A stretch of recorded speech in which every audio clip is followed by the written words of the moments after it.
My name is Julia, and I am an assist scholar from 2010-2011. I was the first scholar from Poland, and today I would like to introduce our keynote speaker, who is Lithuanian, and I would like to say an extra thank you to Lithuania because I originally applied through their office, so they really were the first step for Poland joining the assist family.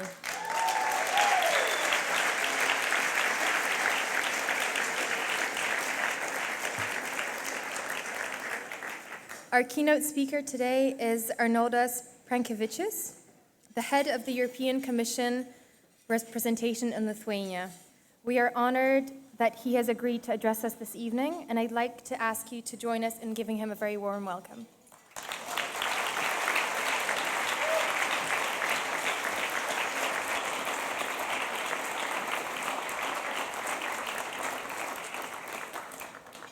Good evening, ladies and gentlemen. Guten Abend, meine Damen und Herren. Well, you have a luck to have a second Lithuanian for the same night. My name is even more complicated than that of Auksė Jurkutė.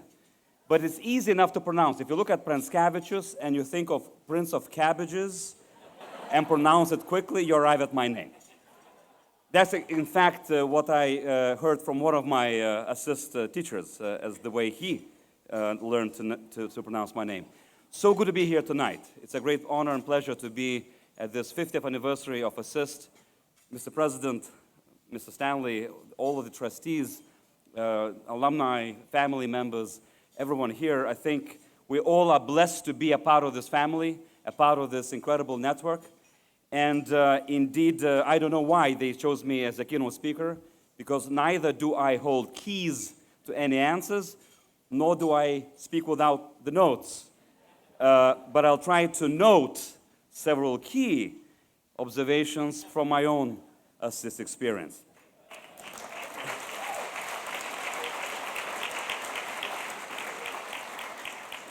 By now, we are an extraordinary network of already more than 5,000 alumni from more than 50 countries in the world. The group of very curious, talented, indeed, in many ways, passionate individuals. And every one of us has a very distinct and unique story to tell. Mine probably dates back about 30 years ago, to 1989, when I first learned about the fall of Berlin Wall, when in 1989 I stood with my family in the Baltic Way, the human chain of 2 million people, Latvians, Estonians, and Lithuanians, showing their desire to live in a free and open world.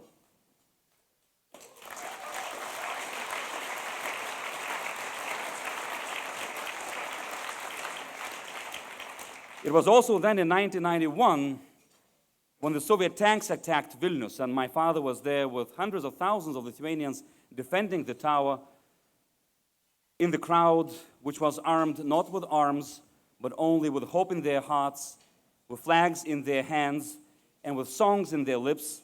It was then when I understood that this peaceful, loving, and flag-waving revolution can bring down one of the most brutal and inhumane regimes in the world's history.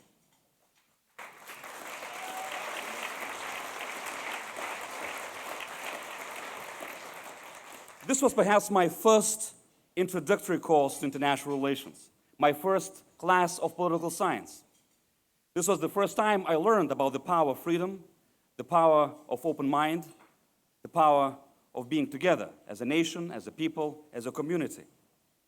And this also encouraged me to do everything possible in my life. I'm sure it was similar to many of yours, not to waste it, not to waste a single day and a single year, to take as much as possible from this world, to go and learn about different cultures, about different religions, about different languages, to grow as an individual, and to make for the foregone opportunities of my grandmother, who perished in Siberia, of my father, who grew up in the Gulag, of my mother, who as an English teacher was resisting the Soviet regime every day by secretly celebrating Christmas with us, or listening to Radio Free Europe, or indeed listening to the Beatles, or learning and teaching my brother and I to read Shakespeare in English.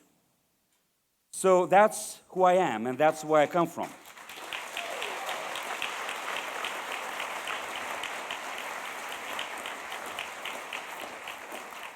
And I think this is the reason why I became a member of this family. I still remember that very cold morning in January 1996 when I was going to my first interview in Vilnius, St. John's streets, sweating like I am today for different reasons, and really being very afraid for my first real interview of my life. And who did I meet there at that interview? It was Woody Rutter, who's sitting right there.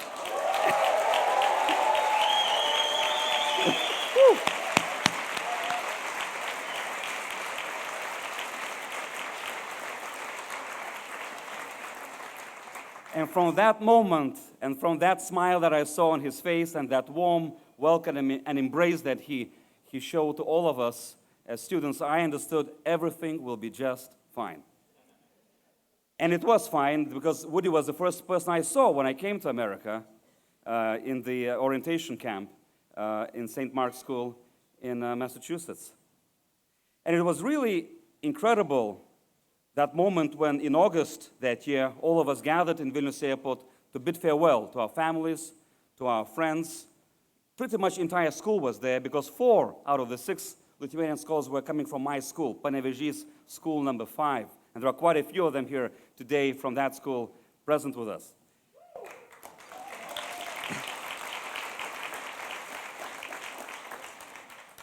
And it was indeed my first flight in my life, and a transatlantic one, from Pranckevičius all the way to New York, for a year which really became an explosion in my life in all senses. I don't know what my host families thought of me. They probably thought that I come from a different planet. But the first day that I was living with them, they went out for a few hours away and said to me that there is a bike in the garage parked if I wanted to use it. And I knew that my school, Montclair Kimberly Academy, was only 15 miles away from New York City. So I thought I will just bike to New York. And I tried. But I ended up in Newark, New Jersey. And I was escorted back to my host family's place by New Jersey police.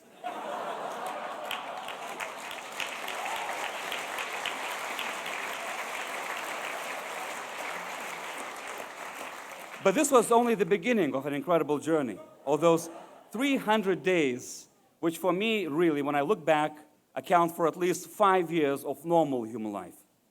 For, as probably many of you have done, the first day in school, I signed up to at least 30 different clubs and organizations.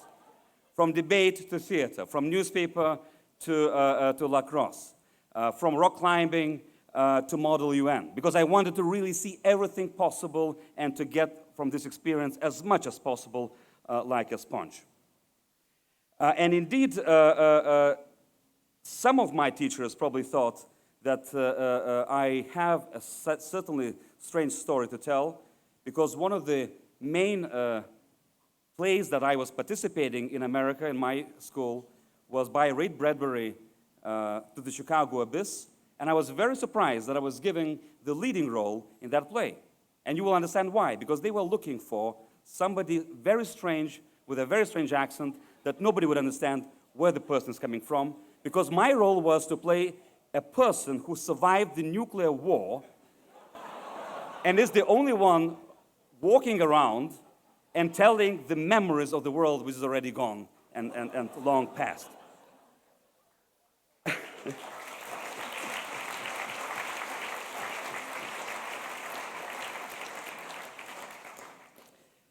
Sometimes one had to be even more audacious. One day when I was moving the lawn of my neighbor, of my host family's neighbor, for an additional $10 tip, that neighbor asked me, what do I do and what do I like to do in my life? And I said, I'm a journalist. I'm writing for my paper in my native Pranckevičius since I was age of 13.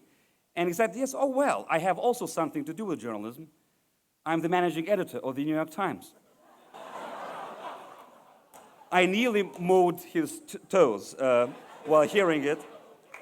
And the next thing he said was, if you have nothing to do, come over to the New York Times editorial office. And so the next day, with my host father, we were on the bus to New York City, there in the New York Times editorial office, greeted by the editor himself, showing around the whole building, and actually ending up in the editorial room where they were discussing the front page of tomorrow. And the horrible thing was that at the end of that meeting, he introduced me as a visiting young journalist, age 16, from Lithuania. And the only thing I managed to do in such stress and despair was to hand over to the managing editor of the New York Times the old copy of my proud local newspaper, Pranckevičius balsas.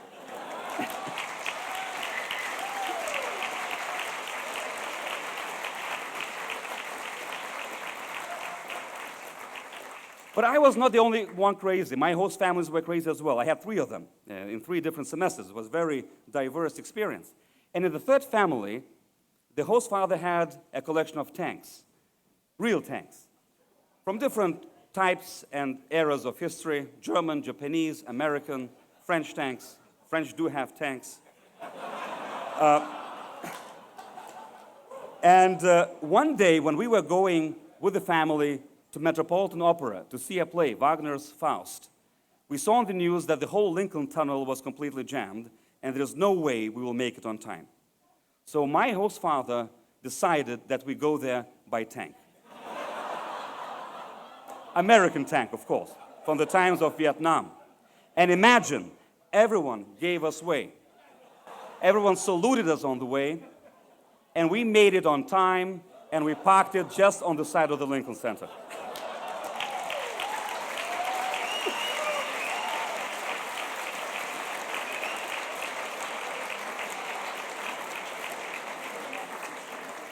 So whoever said that assist experiences are boring?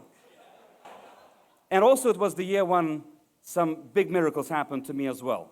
It was the only time in my life when I actually sat in a class of my mother. Not in Lithuania, but in America. Because my school decided in the spring to invite her for 2 weeks of teaching in the private and public schools of Montclair to teach American kids about Lithuanian history. And it was the only class that we both attended.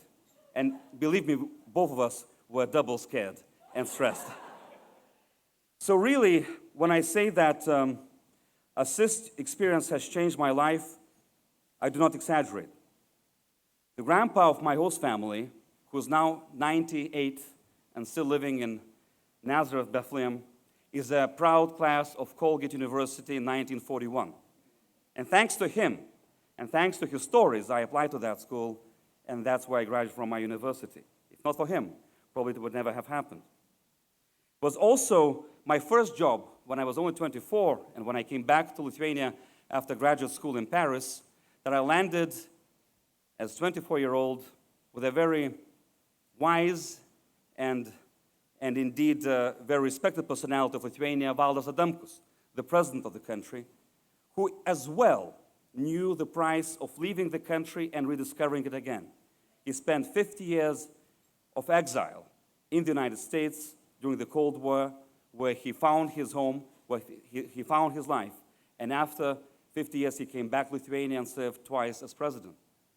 And when President Adamkus one day asked me also if I have a wish that he could help me to do, I suddenly remembered the email of Bob Stanley, which arrived in my office in 2004, who said that Assist wants to come back to Lithuania after 7 years of pause.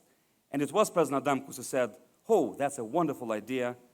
I will give a call to my good old friend Juozas Kazickas, the philanthropist, also American-Lithuanian, who from then on until today, and his foundation, he already has passed away, is funding every year the Assist scholars who are coming from Lithuania to America."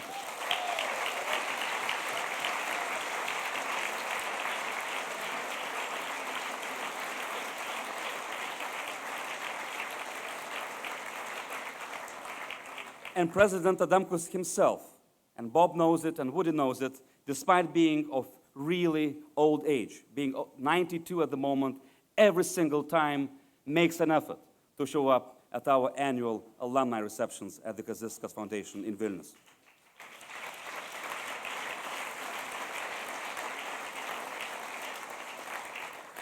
but also the last 13 miserable years of mine working for the European Union, in many ways, have been also inspired by assist values and principles.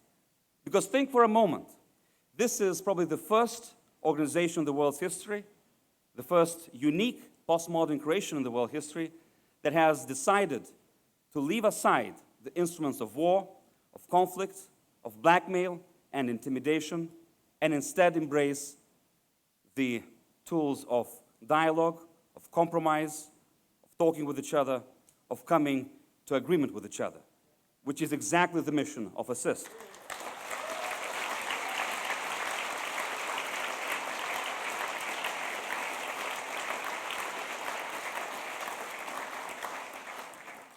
During those 13 years, I was lucky to serve two presidents of the European Parliament, and both of them also signifying for me a lot. Jerzy Buzek and Martin Schulz, a Pole and a German, a conservative and a social democrat, a former prime minister of Poland and a former bookkeeper, a political gentleman and a political fighter. This country knows Martin Schulz quite well.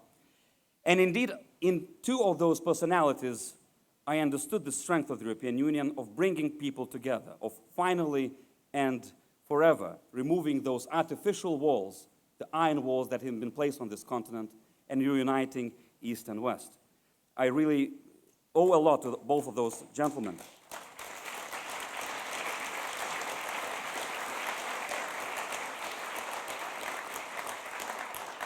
And during those times when I had a chance to accompany them on many different missions, whether sitting in the meeting with the China president of China, or indeed in mediation talks on coalition building in Albania or Moldova, or in 2-year very difficult mediation mission in Ukraine, where we were about on a mission to rescue political prisoners from imprisonment, I was always thinking to myself that this is peanuts as compared to that first flight I had to take in 1996 in August. Because once you've done it, once you've made that amazing step, when you're only 16, of leaving your home, leaving your family, embracing completely different culture, overcoming yourself, once you exit and graduate from this school of tolerance, of patience, of teamwork, in many ways, this school of character, nothing else in the world is impossible to do. Everything becomes possible.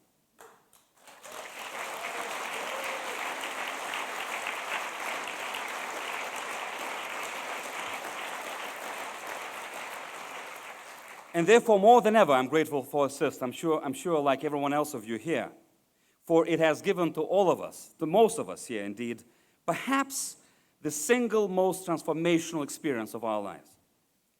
And 50 years on, its mission has to continue. It's far from complete. I would say even more. 50 years on, the mission of ASSIST is more important than ever. In this world of division, in this world of uncertainty, in this world of economic protectionism and trade wars, in this world of uncontrolled climate change and disruptive innovation, in this world of already 13 consecutive years of decline of freedom and democracy in the world, more than ever, we need to talk with each other. More than ever, we need to understand each other. More than ever, we need to engage each other. More than ever, we need to be together as a global community. And especially here in Europe, when we talk about relationship with the United States. For Europe and America to keep not only initiative, but also leadership in the world in terms of global security, in terms of global trade, in terms of fighting climate change, in terms of safeguarding rule of law, human rights, and democracy, we need to stick together. For as Benjamin Franklin once said, either we do stick together or we're hanged separately. And I would like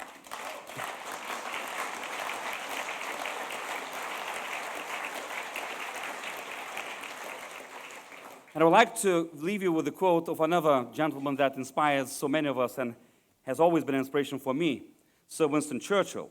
God knows what he thinks about current Brexit drama. But the man who once coined the phrase of United States of Europe, has also once said, "Courage is what it takes to stand up and speak. Courage is also what it takes to sit down and listen." So I will take courage to sit down and listen. But I would like to assist our family, our community, to go on, to continue, to carry on, to stand up and to speak up for what it is. Good luck and many more very helpful and successful, prosperous years for the assist.